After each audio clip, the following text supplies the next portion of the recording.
Assalamualaikum warahmatullahi wabarakatuh. Perkenalkan, nama saya Tommy Setiawan dengan NIM 8565479444 dari Fakultas Keguruan dan Ilmu Pendidikan Prodi PGSD. Pada kesempatan kali ini, saya akan menjelaskan tentang apa saja peran filsafat ilmu dalam memperkuat ilmu pendidikan. Baiklah, untuk yang pertama, fungsi filsafat ilmu pengawas dan penguat. Filsafat ilmu berperan sebagai dasar reflektif yang memastikan pendidikan tidak melenceng dari tujuan, mempertahankan eksistensi ontologi, memastikan fokus studi pendidik tetap pada manusia secara utuh, bukan hanya sebagai mesin penghasil.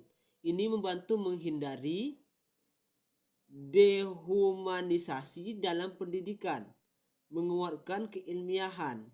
Epistemologi menjadi ukuran validitas filsafat, menuntut agar metode dalam pembelajaran dan penelitian pendidikan terus harus logis, struktur dengan baik, dan bisa dipertanggungjawabkan, bukan sekedar berdasarkan asumsi yang tidak berdasar. Menegakkan nilai. Aksiologi berfungsi sebagai penunjuk arah moral, memastikan pendidikan selalu berpihak pada kebenaran, keadilan, dan kebaikan, serta menolak praktik pendidikan yang bersifat manipulatif atau merusak.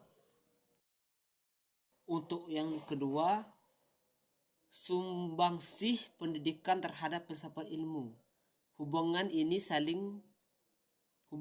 bersifat saling memengaruhi. Pendidikan yang efektif memperkuat filsafat melalui validitas empiris. Aktivitas nyata di kelas berfungsi sebagai uji coba bagi teori-teori filosofis yang abstrak. Jika suatu pendekatan filosofis berhasil menghasilkan pembelajaran yang berarti, maka relevansi filsafat itu terbukti. Sumber masalah baru, kerumitan masalah di lapangan, contoh kesenjangan digital, krisis karakter, mendorong filsafat ilmu untuk berkembang dan menciptakan konsep baru agar tetap relevan dengan zaman. Ketiga, filsafat sebagai alat analisis. Disebut alat analisis karena dapat merinci masalah pendidikan hingga ke dasar, bukan hanya melihat gejala yang tampak. Ontologi, analisis hakikat, menjawab siapa peserta didik dan apa sebenarnya pengetahuan itu. Contoh, menganalisis apakah siswa dikenali sebagai wadah kosong atau sebagai subjek yang aktif. Epistemologi analisis metode, menjawab bagaimana cara siswa belajar dan metode apa yang dianggap sah. Contoh, menganalisis mana yang lebih efektif, ceramah atau pembelajaran berbasis penyelidikan.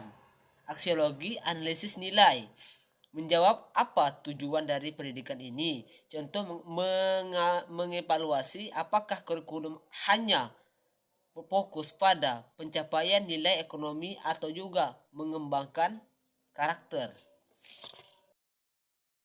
4. Contoh nyata penerapan studi kasus implementasi kurikulum berbasis potensi karakter. Tingkat ontologi, sekolah memandang siswa sebagai individu yang unik dengan bakat beragam, bukan seragam. Tingkat epistemologi, guru menerapkan metode pembelajaran berbasis massal ataupun dalam kurung PBL. Siswa tidak hanya menghafal, tetapi membangun pengetahuan lewat memecahkan masalah nyata. Tingkat aksiologi, penilaian tidak hanya berfokus pada hasil akhir angka, tetapi juga ada proses kolaborasi, integritas, nilai etika selama proses belajar. Keempat pembahasan tadi bisa kita simpulkan bahwasanya filsafat ilmu memberikan arah dan kedalaman bagi pendidikan. Sementara pendidikan memberikan konteks serta bukti nyata untuk filsafat.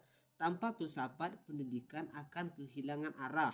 Tanpa pendidikan, filsafat hanya akan menjadi konsep yang jauh dari kenyataan.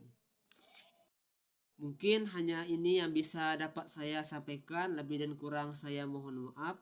Wabillahi taufiq wal hidayah. Assalamualaikum warahmatullahi wabarakatuh.